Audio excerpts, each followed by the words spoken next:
ఈ రోజు కేక్ వచ్చేసి ఇది కస్టమైజ్డ్ కేక్ 1 కేజీ చెప్పారు.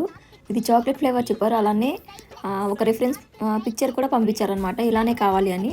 దానిపైన ఇలా ఒక ఫోటో ప్రింట్ ఉంటుంది, రిమైనింగ్ అంతా హార్ట్స్ ఉంటాయన్నమాట. సో ఇవి సైడ్ కూడా ఉంటాయి. లాస్ట్ టైం ఆల్రెడీ నేను ఒక ఇష్యూ ఫేస్ చేశాను కదా, బట్ ఇది కస్టమర్ 10 కల్లా కావాలి అన్నారు, నైట్ 12కి కట్ చేస్తా అన్నారు. సో ఇది నేను ఎప్పుడు సెండ్ చేసినా కానీ వాళ్ళు ఫ్రిడ్జ్లో పెట్టాల్సి వస్తుంది. సో అప్పుడు మెల్ట్ అయ్యి జారిపోతాయి కదా, సో అందుకని నేను సైడ్ పెట్టిన వాటికి కూడా టూత్ పిక్స్ పెట్టి పెట్టాను అనమాట. సో అలా అయితే అట్లీస్ట్ జారిపోకుండా ఉంటాయి, కొంచెం స్టేబుల్ కానీ. ఆ ఫోటో పక్కన ఐ లవ్ యూ అని కూడా ఉంటుంది, బట్ అది వద్దని చెప్పారు. అలానే బోర్డు పైన నేమ్ కావాలన్నారు, ఫాంటైన్తో కట్ చేసి ప్లేస్ చేయమన్నారు. కేక్ ఇలానే ఉంది, బట్ సింపుల్గా ఉంది కదా అని నేను స్ప్రింకిల్స్ని కూడా యాడ్ చేశాను.